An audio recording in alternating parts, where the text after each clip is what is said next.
Chapter 9. Now in the 12th month, that is, the month of Adar, on the 13th day, the time came for the king's command and his decree to be executed. On the day that the enemies of the Jews had hoped to overpower them, the opposite occurred, in that the Jews themselves overpowered those who hated them. The Jews gathered together in their cities throughout all the provinces of King Ahasuerus to lay hands on those who sought their harm. And no one could withstand them, because fear of them fell upon all people.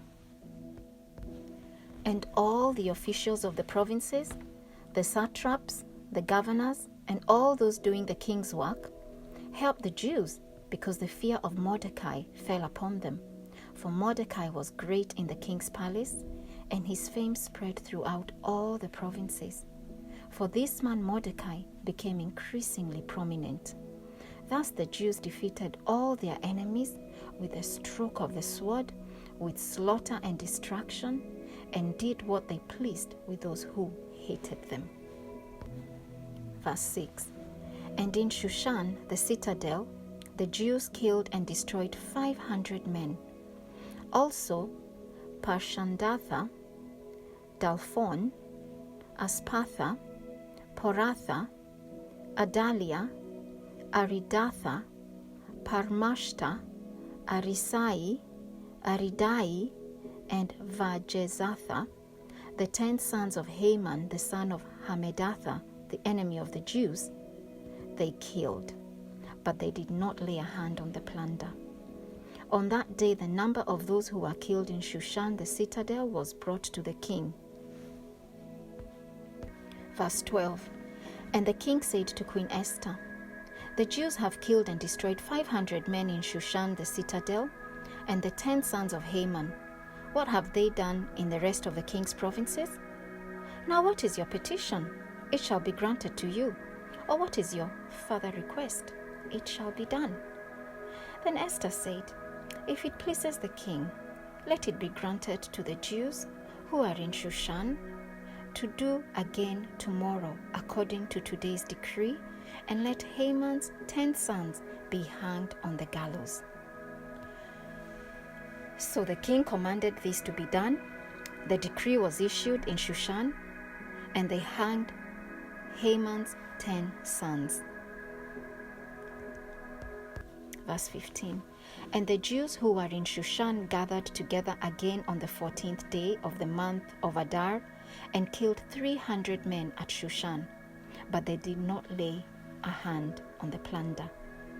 The remainder of the Jews in the king's provinces gathered together and protected their lives, had rest from their enemies, and killed 75,000 of their enemies, but they did not lay a hand on the plunder. This was on the 13th day of the month of Adar, and on the 14th of the month they rested and made it a day of feasting and gladness. Verse 18. But the Jews who were at Shushan assembled together on the 13th day, as well as on the 14th, and on the 15th of the month they rested and made it a day of feasting and gladness.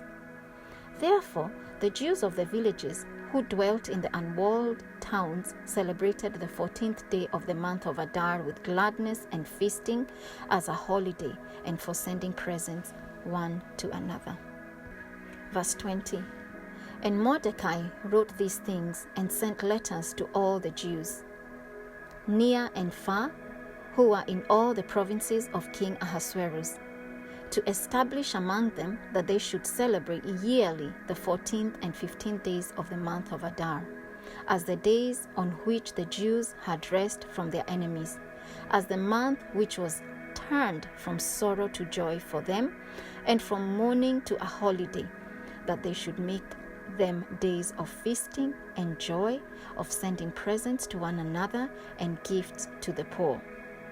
So the Jews accepted the custom which they had begun, as Mordecai had written to them, because Haman, the son of Hammedatha, the Agagite, the enemy of all the Jews, had plotted against the Jews to annihilate them, and had cast Pur, that is, the lot, to consume them and destroy them. But when Esther came before the king, he commanded by letter that this wicked plot, which Haman had devised against the Jews, should return on his own head, and that he and his sons should be hanged on the gallows. Verse 26. So they called these days Purim, after the name Pur. Therefore, because of all the words of this letter, what they had seen concerning this matter, and what had happened to them, the Jews established and imposed it upon themselves and their descendants and all who would join them, that without fail they should celebrate these 2 days every year, according to the written instructions and according to the prescribed time. Verse 28.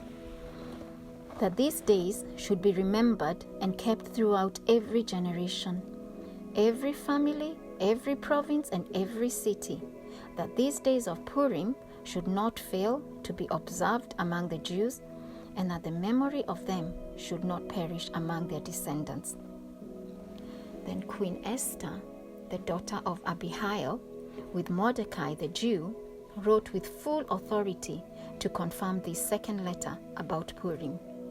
And Mordecai sent letters to all the Jews and to the 127 provinces of the kingdom of Ahasuerus with words of peace and truth, to confirm these days of Purim at their appointed time, as Mordecai the Jew and Queen Esther had prescribed for them, and as they had decreed for themselves and their descendants concerning matters of their fasting and lamenting. So the decree of Esther confirmed these matters of Purim, and it was written in the book.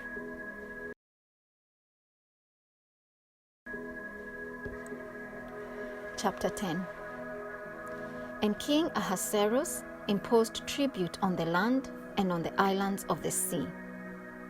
Now all the acts of his power and his might, and the account of the greatness of Mordecai, to which the king advanced him, are they not written in the book of the chronicles of the kings of Media and Persia? For Mordecai the Jew was second to King Ahasuerus, and was great among the Jews, and well received by the multitude of his brethren, seeking the good of his people, and speaking peace to all his countrymen.